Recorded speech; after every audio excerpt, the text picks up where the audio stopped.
नमस्कार मेरे दोस्तों क्लास तो नहीं हो पाई थी क्योंकि थोड़ा बिजी शेड्यूल था, ऑफलाइन क्लास चल रही थी तो इसलिए क्लास नहीं हो पाई थी।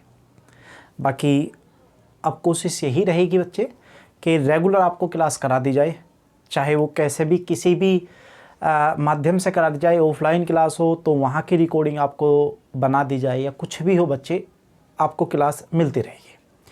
बच्चे आज हम लोग एक अच्छा टॉपिक स्टार्ट कर रहे हैं जीएस के अंदर। बहुत अच्छा टॉपिक होगा बच्चे, बहुत ज़बरदस्त टॉपिक होगा। टॉपिक हम लोग शुरू कर रहे हैं आधुनिक भारत, है ना, या आधुनिक भारत का इतिहास आप लोग बोल सकते हैं, जिसको मॉडर्न हिस्ट्री के नाम से आप लोग जानते होंगे। मॉडर्न हिस्ट्री दोस्त आज हम लोग पढ़ेंगे। आज का टॉपिक बड़ा ज़बरदस्त होगा। आप लोग जानते होंगे जितनी भी एग्जाम में आप बैठेंगे बच्चे, सभी में आधुनिक भारत आ रहा है, सभी में आधुनिक भारत आ रहा है। आज की आधुनिक भारत की जो क्लास में आप बात कर रहे होंगे उसमें हम लोग बात कर रहे हैं यूरोपीय कंपनियों का आगमन कैसे कैसे भारत के अंदर हुआ है, और भारत के अंदर मेरे दोस्त, भारत के अंदर जो खोज हुई है वो कैसे हुई है, आखिर भारत की खोज क्यों हुई, किस पर्पज से हुई, कौन कौन भारत की खोज के लिए निकला, कौन कौन नहीं भारत की खोज के लिए निकला, या फिर भारत की खोज के लिए चले थे लेकिन भारत की खोज नहीं कर पाए। भारत की खोज की जगह उन्होंने खोज कर दी किसी और महाद्वीप की जगह। तो उसी के बारे में दोस्त आज हम लोग बात कर रहे होंगे। वीडियो को आप लोग लास्ट तक देखेंगे क्योंकि हम डे बाय डे क्लास करा रहे होंगे। तो डे बाय डे जब आप लोग क्लास कर रहे होंगे तो आपको पता होगा कि हमने कहाँ छोड़ा था क्लास और कहाँ से हम लोग क्लास शुरू करेंगे। बच्चे वीडियो रेगुलर लास्ट तक देखना। जो बच्चा हमारी वीडियो को पहली बार देख रहा है वो प्लीज़ हमारे चैनल को सब्सक्राइब कर लेना और दोस्तों के साथ भी शेयर लाइक वगैरह करते रहना। बड़ा अच्छा सा टॉपिक होगा। बात कर रहे होंगे क्यों, आखिर ऐसा क्या हुआ, आखिर ऐसा क्या हुआ कि भारत के रास्ते की खोज करनी पड़ी। क्या भारत पहले से मौजूद था? अगर भारत पहले से मौजूद था तो आखिर क्या हुआ कि नए मार्ग की खोज करनी पड़ी? ऐसा क्यों था? इतिहास ऐसा क्या रहा होगा कि जिससे भारत के इस नए रास्ते की खोज करनी पड़ी? इसी के बारे में हम लोग बात कर रहे होंगे। तो आज का जो अपना टॉपिक मेरे दोस्त होगा, आज का जो अपना टॉपिक होगा वो होगा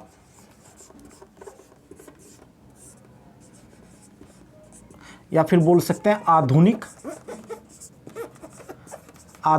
भारत का इतिहास। आधुनिक भारत का इतिहास बच्चे, इसी को आप लोग इंग्लिश में अच्छे से जानते होंगे। इसी को इंग्लिश में बोलते हैं मेरे दोस्त मॉडर्न हिस्ट्री। इसी को इंग्लिश में बोलते हैं बच्चे मॉडर्न हिस्ट्री, है ना। इसी को इंग्लिश में बोलते हैं आप लोग मॉडर्न हिस्ट्री। ये आपका टॉपिक मेन है, जो हम लोग मेन टॉपिक पढ़ रहे हैं। कल हो सकता है हम रीजनिंग की क्लास भी करा दें इसके साथ में, ठीक है। तो बच्चे इसके अंदर क्या होगा, उसके अंदर हम लोग पढ़े होंगे यूरोपीय कंपनियों का आगमन। यूरोपीय कंपनियों का आगमन, यूरोपीय कंपनियों का आगमन हम लोग पढ़ रहे होंगे। और बच्चे इस आगमन के अंदर हम यूरोपीय कंपनियों का आगमन तो पढ़ेंगे बच्चे। इसी के अंदर हम लोग पढ़ रहे होंगे अमेरिका की खोज। इसी के अंदर पढ़ेंगे हम लोग अमेरिका की खोज। और बच्चा इसी के अंदर पढ़ेंगे हम लोग क्या, भारत की खोज। इसी के अंदर हम लोग पढ़ेंगे भारत की खोज। तो अपना जो आज का टॉपिक शुरू होगा वो यहीं से शुरू होगा, अमेरिका की खोज और भारत की खोज कैसे कैसे हुई थी मेरे दोस्त। इन्हीं के बारे में आज हम लोग आपसे चर्चा करेंगे। और आप विश्वास करना मेरे दोस्त, इतने अच्छे अच्छे क्वेश्चन, इतने अच्छे अच्छे टॉपिक आज आपको कराऊंगा कि आप समझ जाएंगे कि हाँ, आधुनिक भारत कुछ पढ़ा है हम लोगों ने। ठीक है दोस्त, तो आज हम शुरू करते हैं अपनी क्लास को। देखिए बच्चे, आपने सभी ने पढ़ा होगा, सभी ने आपने पढ़ा होगा कि जो भारत है या फिर जो एशिया है, जो दक्षिण पश्चिम एशिया का जो भाग है, दक्षिण पश्चिम एशिया का मतलब है इधर का जो पार्ट है ना बेटा, इधर का जो पार्ट है। ये तो क्योंकि भारत और दक्षिण पश्चिम एशिया का जो इतना पार्ट बनेगा, इधर का जो पार्ट होगा ना, भारत का जो इधर का पार्ट होगा वो दक्षिण पश्चिम एशिया में आ रहा होगा, है ना। दक्षिण पश्चिम एशिया में जो इधर वाला पार्ट है भारत का, जिसमें ईरान, इराक, पाकिस्तान, तुर्की वगैरह थे, ये सारा दक्षिण पश्चिम एशिया का भाग था। अब मेरे दोस्त, दक्षिण पश्चिम एशिया और इसमें भारत भी शामिल है। ये जितने भी देश थे या एशिया का जितना भी पार्ट था मेरे दोस्त, ये सारा का सारा पार्ट मसालों के लिए फेमस था। यहाँ काफ़ी मसाला उत्पादन किया जाता था। और जितने भी यूरोप निवासी थे सारे ये बात जानते थे कि जितना भी दक्षिण पश्चिम एशिया है या फिर भारत है, वहीं पे मसाले का प्रयोग हम लोग कर सकते हैं, वहीं से मसाला हम लोग ला सकते हैं, क्योंकि वहाँ पे मसाला बहुत ज़्यादा उत्पादन हो रहा है। इसी को देखते हुए मेरे दोस्त, यूरोप वाले दक्षिण पश्चिम एशिया और भारत से मसालों का व्यापार किया करते थे। अब इस मसालों का व्यापार आखिर क्या था क्या नहीं था? देखिए बच्चे, अगर भारत में किसी भी तरह से प्रवेश करना था, अगर यूरोप की किसी भी कंट्री को अगर भारत में प्रवेश करना था, तो उसके दो रास्ते थे बच्चे, उसके दो रास्ते थे। एक तो रास्ता जो जाता था तुम्हारा स्थल की तरफ, एक रास्ता था जो स्थल से जा रहा था, और एक दूसरा रास्ता था जो जल मार्ग था। एक स्थल मार्ग था बच्चा, और एक था आपका जल मार्ग। ये दो रास्ते थे बच्चे, एक स्थल मार्ग और एक जल मार्ग। जो आपका स्थल मार्ग का जो रास्ता था मेरे दोस्त, भारत में मुख्यतः दो ही रास्ते ऐसे थे जिनमें विदेशी या फिर यूरोपीय लोग भारत में प्रवेश कर सकते थे, या फिर उत्तर पश्चिम प्रांत में प्रवेश कर सकते थे। आखिर दो रास्ते थे, कौन कौन से बेटा? पहला जो रास्ता था, पहला आपका स्थल मार्ग था, दूसरा जो रास्ता था, दूसरा समुद्री मार्ग था। ठीक, अब जो स्थल मार्ग था बच्चे, जो स्थल मार्ग था, स्थल मार्ग क्या था आपका? तुर्की, फारस, ईरान और इराक। तुर्की, फारस, ईरान, इराक। ये यहां से होता हुआ पहुंचता था कहां पे? अफगानिस्तान। ये यहां से रास्ता होता हुआ पहुंचता था कहां बच्चा? ये पहुंचता था अफगानिस्तान। फिर अफगानिस्तान से कुछ दर्रे पार करने के बाद इन्हीं में एक फेमस दर्रा आएगा जिसका नाम होगा गोमल दर्रा। कुछ दर्रे पार करने के बाद भारत के इस स्थान पर पहुंचा जाता था बच्चे, है ना। ये जो आज पंजाब वाला जो भाग है, इस भाग पे पहुंचा जाता था। इधर से आते थे जितने विदेशी थे, और पंजाब के इस रास्ते, इस वाले भाग पे यहाँ पहुंच जाते थे, है ना। कितने देशों को पार करते थे? तुर्की हो गया, फारस हो गया, ईरान हो गया, इराक हो गया, और यहाँ से पार करने के बाद अफगानिस्तान हो गया, क्योंकि अफगानिस्तान पाकिस्तान का जो पार्ट है वो पहले पूरा ही एशिया में कन्वर्ट हुआ करता था, है ना, वो क्योंकि भारत में ही पूरा था वो। और इनको पार करने के बाद अफगानिस्तान पहुंचेगा। अफगानिस्तान पहुंचने के बाद कुछ दर्रे पार करते थे, जिन्हीं में से एक दर्रा है जिसका नाम है गोमल दर्रा बच्चे। इसको पार करने के बाद हम लोग कहाँ पहुंचते थे? भारत। हम लोग नहीं, विदेशी लोग बच्चे, विदेशी लोग कहाँ पहुंच जाते थे? भारत पहुंच जाते, या फिर उत्तर पश्चिमी प्रांत आपका पहुंच जाते थे। ठीक बच्चा, अगर ये पहुंच जाते थे तो बेटा ये तो हुआ आपका कौन सा? स्थल मार्ग। क्या कोई जल मार्ग भी था कि जिसके कारण हम या विदेशी लोग, बार बार हम निकल लें, विदेशी लोग भारत पहुंच सकते थे? तो बिल्कुल मेरे दोस्त, भारत भी पहुंचने के कई रास्ते थे। जैसे कि आपका एक है आपका भूमध्य सागर, है ना। भूमध्य सागर आपने सबने पढ़ा होगा। भूमध्य सागर है, या फिर काला सागर है, लाल सागर है। इन सब को पार करने के बाद अगर मैं जलमार्ग की बात करूं तो भूमध्य सागर, या फिर काला सागर, या फिर लाल सागर, इनको पार करने के बाद पहुंचते थे अरब सागर पे। इनको पार करने के बाद पहुंचते थे अरब सागर पे, और अरब सागर में पहुंचने के बाद, क्योंकि भारत का जो ये पार्ट है बच्चे, यहीं पे है एक अरब सागर, यहीं पे एक अरब सागर, तो यहाँ पे पहुंचते थे। और यहाँ से पहुंचने के बाद उसके बाद भारत में व्यापार, या फिर दक्षिण पश्चिम एशिया का जो पार्ट है बच्चे, वहाँ पर व्यापार कर लेते थे। लेकिन धीरे धीरे क्या हुआ? धीरे धीरे ऐसी शक्तियों का कुछ उदय होने लगा, कुछ शक्तियों का ऐसी शक्तियों का उदय होने लगा बच्चे, जिस कारण हुआ ये कि जो मार्ग थे ना, ये मार्ग बंद कर दी गई। ये जो मार्ग थे इधर के, जो स्थल मार्ग थे बच्चे, ये मार्ग बंद कर दी गई।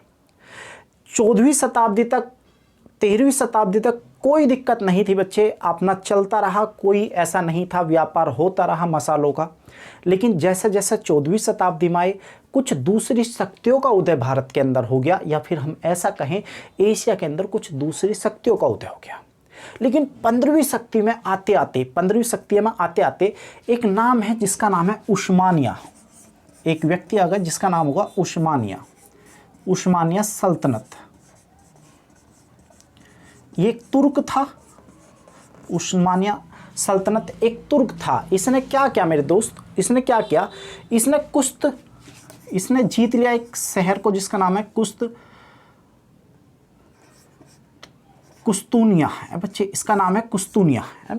इसको जीत लिया जिसका नाम है कुस्तूनिया, कुस्तूनिया या फिर कुस्तूनतिया कुछ ऐसा करके नाम है, तो इसको जीत लिया। और इसको जीतने के बाद बच्चे हुआ ये क्योंकि ये जो जगह पड़ती है ये अरब वालों के अधीन आ गई। ये जगह किसके अधीन थी? ये अरब वालों के अधीन थी। जब ये जगह अरब वालों के अधीन थी और ये तुर्क था बच्चे, तो इन्होंने क्या करा, ये जो अरब वाले के थे ये जीत ली। और इनके जीतने के बाद ये जो उस्मानिया सल्तनत हुआ बच्चे, इसने क्या करा, इसकी इतनी शक्तियाँ बढ़ गई कि यूरोप वालों के जितने भी रास्ते थे एशिया आने के वो सारे रास्ते बंद कर दिए। जब ये सारे रास्ते बंद कर दिए तो फिर अब समस्या क्या थी बच्चे? अब समस्या ये हो रही थी कि जो आज तक यूरोप वाले भारत या फिर एशिया में मसालों का यूज़ करने के लिए या मसाले लेने के लिए आ रहे थे, उनके लिए एक समस्या सामने आ गई। उनके लिए समस्या ये आ गई कि बेटा जिस तुर्की, फारसी, ईरान, इराक या अफ़गानिस्तान या गोमल दर्रा या फिर इन सागर को पार करने के बाद कहाँ पहुँचते थे? भारत या दक्षिण पश्चिम एशिया पहुँचते थे बेटा। उन पे सब पे प्रतिबंध लगा दिया किसने? उस्मानिया ने। इन पे प्रतिबंध लगा दिया। और प्रतिबंध लगाने के बाद बच्चे, प्रतिबंध लगाने के बाद यूरोप से जितने भी रास्ते थे यूरोप के एशिया वालों से व्यापार करने के, वो सारे रास्ते बंद कर दिए। अब समस्या आप लोग जानते हो कि बच्चे, समस्या एकमात्र थी क्या? वो बार बार मैं आपको रिपीट कर रहा हूँ कि मसाले आखिर कैसे लाए जाएं, क्योंकि मसाले भारत के अंदर थे या फिर दक्षिण पश्चिम एशिया वाले भाग पे थे बच्चे। इन्हीं जगह मसाले थे, बाकी जगह मसाले नहीं थे। उस समय की बात है जब 15वीं शताब्दी की बात कर रहा हूँ, ठीक है। वहीं पे मसालों का यूज़ हो रहा था। आखिर यहाँ से मसाले कैसे लाए जाएं, कैसे नहीं लाए जाए, इसी के लिए समुद्री मार्गों की खोज की गई है। इसीलिए समुद्री मार्गों की खोज की गई है। फिर क्या हुआ बच्चे, आप पढ़ा होगा आपने, जो प्राचीन भारत था बेटा, वहाँ पे एक नाम सुना होगा, एक सिकंदर नाम सुना होगा, या फिर बेटा नाम सुना होगा सेल्यूकस निकेटर ना। तो जितने भी यूनानी थे आप लोग जानते होंगे, ये पहले से ही भारत आ रहे थे।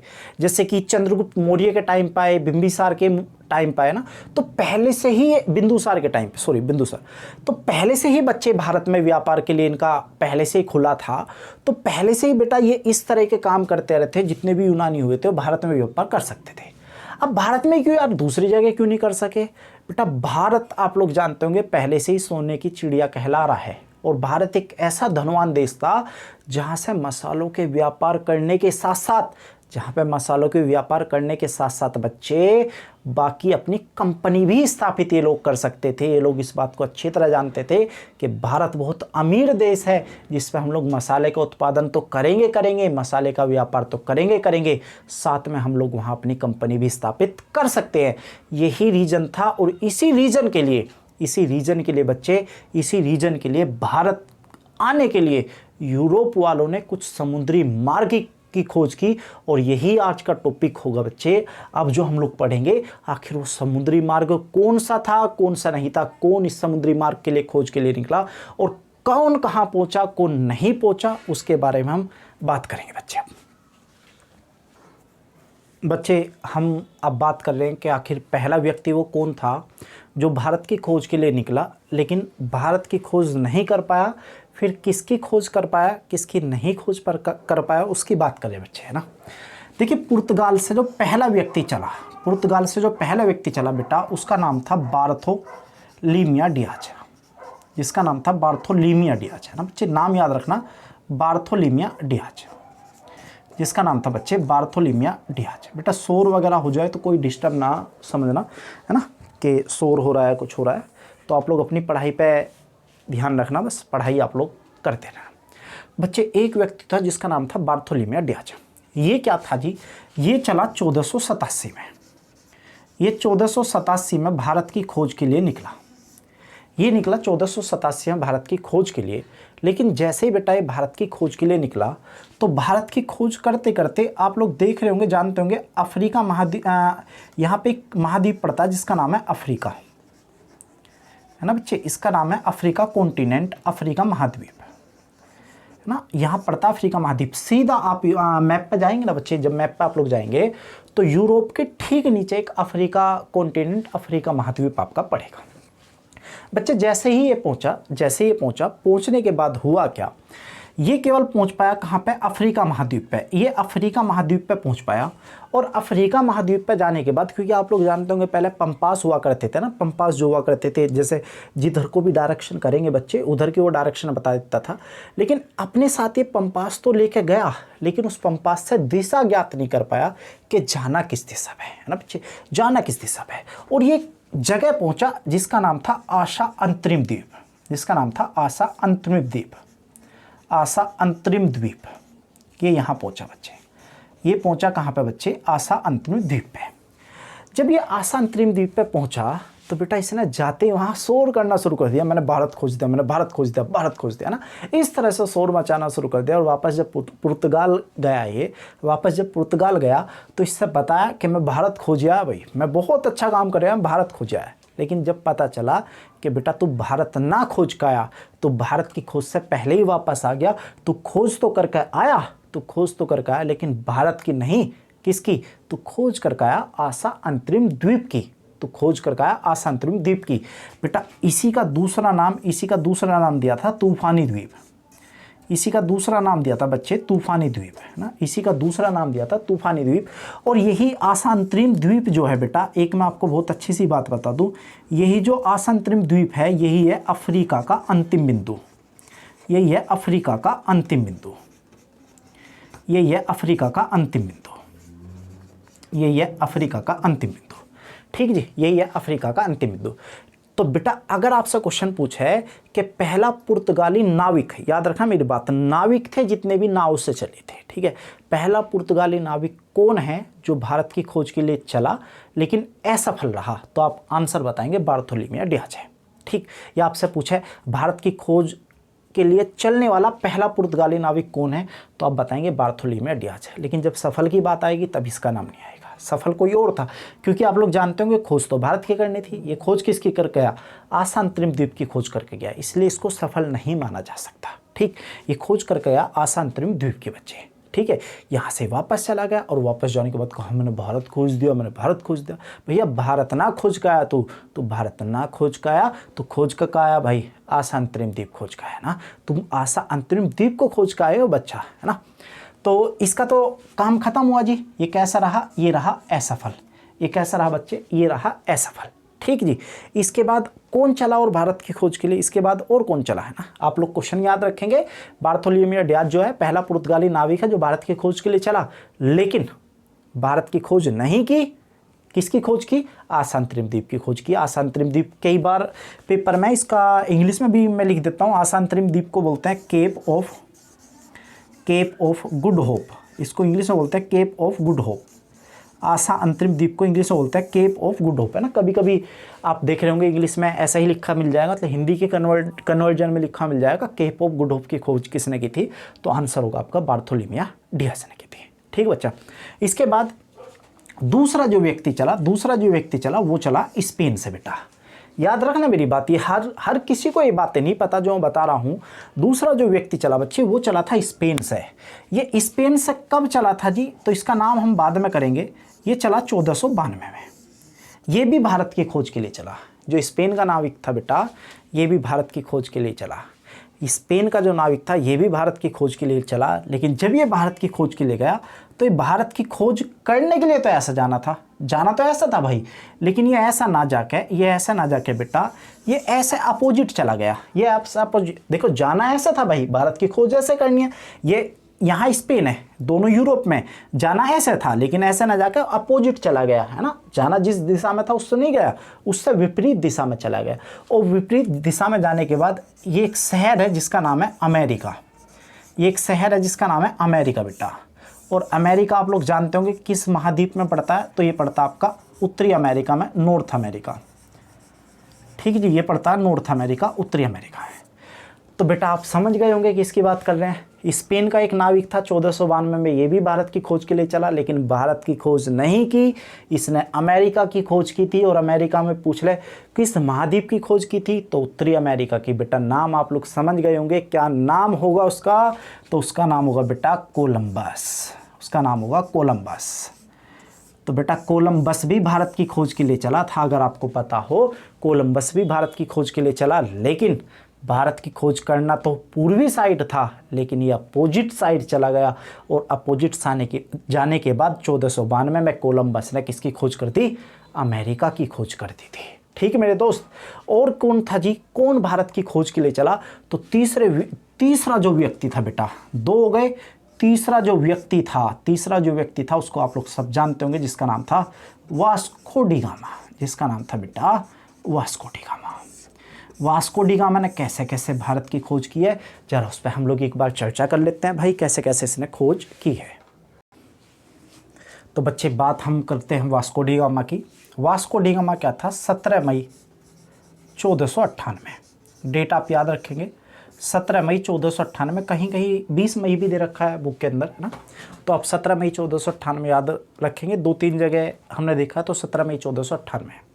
वास्को डी गामा क्या था? दूसरा पुर्तगाली नाविक था वास्को डी गामा, जो कि चला था भारत की खोज के लिए।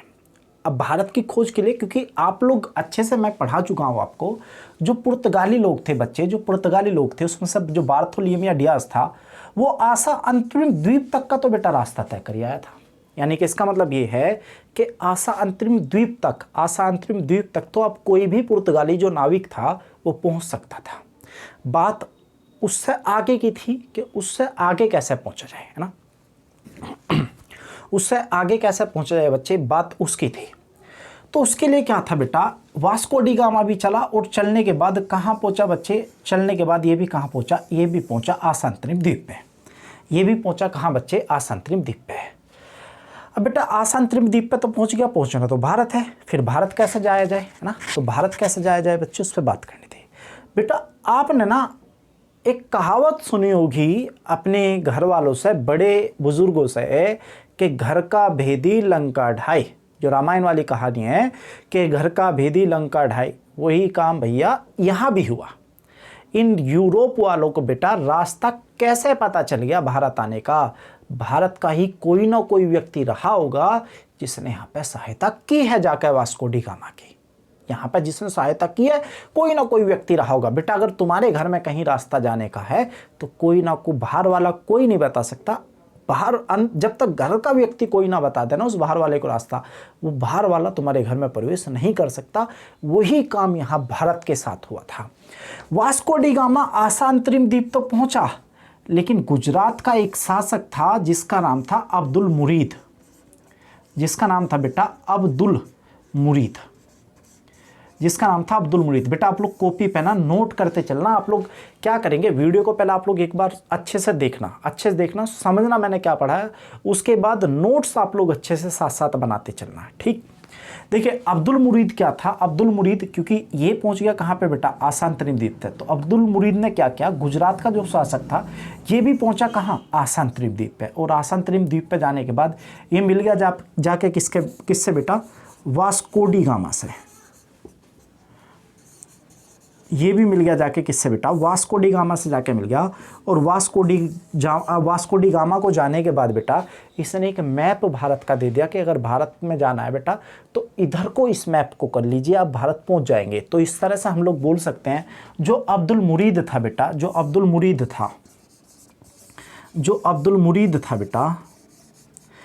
मुरीद रहा वास्को डी गामा क्या? पथ प्रदर्शक। ये रहा क्या जी? पथ प्रदर्शक। ठीक है बेटा, तो इसको बोल सकते हैं पथ प्रदर्शक, यानी कि रास्ता दिखाने वाले को पथ प्रदर्शक बोलते हैं, आप लोग जानते होंगे ना। तो रास्ता किसने दिखाया बेटा? वो दिखाया अब्दुल मुरीद ने। वो दिखाया बेटा किसने? अब्दुल मुरीद ने। अब क्या था भाई? अब तो कुछ बचा ही नहीं। मैं तुमसे कह दूँ भैया इधर को जाना दिल्ली, तो तुम लोग दिल्ली चले जाओगे यार, है ना भाई। दिल्ली जा सकते हो, कैसे भी चले जाओ आप लोग दिल्ली। अगर मैं एक बार कह दूँ भैया ये रोड जो है ये दिल्ली जा रही है तो दिल्ली पहुंच जाएंगे, या मैं कह दूँ भैया गोवा जा रही है तो गोवा पहुंच जाएंगे। वही काम यहाँ था। यहाँ पे जब इसको सब कुछ पता चल गया तो ये भी अपना पहुंच गया जी, है ना। और पहुंचने के बाद ये भी चल दिया भारत की खोज की तरफ। और भारत की जो खोज थी उसकी तरफ जब चला तो ये अरब सागर पहुँच गया। अरब सागर के जाने के बाद ये जो केरल वाला क्षेत्र है बेटा, ये जो केरल वाला क्षेत्र है ये जो केरल वाला क्षेत्र है, जब यहाँ पे पहुँचा तो यहाँ पे आखिर कहाँ पहुँचा था, उस बंदरगाह का क्या नाम था? क्योंकि ऐसा तो होगा ना भैया, ले मैं शहर में ले गया अपना जहाज़ या अपनी नाव जो है शहर में ले गया, कुछ तट या कुछ बंदरगाह रहा होगा, किस तट पे किस बंदरगाह पे इसने अपना जो यान था बेटा, जो इसका नाव था वो कहाँ इसने उतारा, जहाज़ था वो कहाँ रोका कहाँ नहीं रोका, उसकी बात करना हो बेटा। एक नाम है बेटा कक्कड़ डाबू, एक नाम है बेटा इधर लिख देता हूँ भाई, है ना, कपक डाबू बंदरगाह, एक नाम है कपक डाबू बंदरगाह। बेटा ये वो बंदरगाह है जो आज केरल है, वो एक्चुअल में होता था पहले कालीकट, वो होता था कालीकट। ये अपना पहुँच गया कहाँ जी, कपक डाबू बंदरगाह पे, और पहुंचने के बाद जो पड़ता है कहाँ पे, कालीकट। कालीकट के राजा आए, इन राजा का नाम था जी जमोरीन। कालीकट के राजा आए, इनका नाम था जमोरीन। जमोरीन आए और आने के बाद इनका स्वागत करा, इनके गले में माला पहनाई गई और स्वागत किया गया कि आइए आपका भारत देश में स्वागत है, भारत को लूटिए, जितना आपको व्यापार करना वो भी कीजिए, और भारत में ऐसे बहुत सारे गद्दार मिलेंगे जो भारत में व्यापार भी आपको करने देंगे। ठीक, तो इस तरह, क्योंकि 1498 की बात चल रही है और भारत में शासन आप लोग जानते होंगे, इसके बाद जो शासन आ जाएगा 1526 में, वो शासन किसका आ जाएगा मेरे दोस्त, वो शासन आ जाएगा मुग़ल वालों का भारत के अंदर। और भारत के अंदर मुग़ल वालों ने ही भारत के अंदर सबसे ज़्यादा यूरोपीय कंपनियों की स्थापना करी थी ना। तो राजा थे जी जमोरीन आए, और जमोरीन साहब ने आने के बाद इनका स्वागत किया। स्वागत के बाद इनको भारत ले जाया गया। भारत ले जाने के बाद इन्होंने यहाँ से मसालों को उत्पादन किया, और मसालों का उत्पादन करने के बाद जब ये यहाँ से वापस गए, मसालों को उत्पादन करने के बाद जब यहाँ से वापस गए, तो जो यहाँ से मसाला लेके गए थे, जो यहाँ से उत्पादन वाला मसाला लेके गए थे, मैं वीडियो की शुरुआत में बता चुका बच्चे, ये क्यों भारत आना चाह रहे थे ना, वो चीज़ मैं रिपीट नहीं करूँगा, ये क्यों भारत आना चाह रहे थे वो शुरुआत में बता दिया। जो यहाँ से वास्को डी गामा, जो यहाँ से बच्चे, जो यहाँ से मसाला लेके गया था, वो जितना इसकी यात्रा पे, जिसकी आने वाली एक यात्रा पे जितना इसका खर्च हुआ था बेटा, उसका 60 गुना अधिक दाम पे बिका था। यानी कि अगर कहना चाहूँ मैं ऐसा कह सकता हूँ, यदि इसके आने पे 1 रुपया खर्च हुआ था ना बच्चे, तो जो मसाला यहाँ से लेके गया था ना बेटा, वो कितने दाम में बिका था, वो 60 गुना दाम में जाके वहाँ पुर्तगाल में या यूरोप में जाके बिका था। ठीक, अब बच्चे इसने एक काम बहुत अच्छा सा किया। क्या काम किया, मतलब अच्छा सा काम अपने लिए किया, हमारे लिए तो बढ़ा ही दिया है भाई, क्योंकि हमें तो पढ़ने के लिए छोड़ गया। और क्या काम इसने किया, जो ये था ना बेटे आशा अंतरिम द्वीप, केप ऑफ गुड होप, इसने कहा कि आशा अंतरिम द्वीप से जो अरब सागर होते हुए केरल जाया जाएगा ना, जिस रास्ते से आशा अंतरिम द्वीप से अरब सागर होते हुए जो केरल या कालीकट पहुंचा जाएगा, अब उस नए रास्ते का इसने नाम रख दिया था Cape of Good Hope route. Cape of Good Hope route, इसने एक नया नाम रख दिया इसका, Cape of Good route, Cape of Good Hope route, है ना भाई। यानी कि आशा अंतरिम द्वीप मार्ग इसका नाम एक नया रख दिया था, और अपने लिए एक नई मुसीबत रख गया कि भैया तुम्हें पढ़ना पड़ेगा आगे। अगर नौकरी, एक तो गवर्नमेंट भैया ऐसी है कि नौकरी ना दे रही, दूसरा पढ़ने के लिए इतना कुछ है कि क्या पढ़ें क्या ना पढ़ें। पेपर में आप लोग क्या करते हैं, आप लोग सब कुछ पढ़ डालते हैं भैया, जो पेपर में आना वो भी, जो नहीं आना वो भी, है ना। तो सेलेक्टेड चीज़ पढ़ने के लिए भैया आपको प्रैक्टिस डेली बाय डेली करनी पड़ेगी। आप देखते रहें भारत में कौन कौन से वनडे एग्जाम हो रहे हैं, कौन कौन से वनडे एग्जाम नहीं हो रहे, उनमें क्या जीएस के क्वेश्चन आ रहे हैं क्या नहीं आ रहे, उनसे आप लोग अच्छी प्रैक्टिस कर सकते हैं बच्चे। एक तो ये हो गया केप ऑफ गुड होप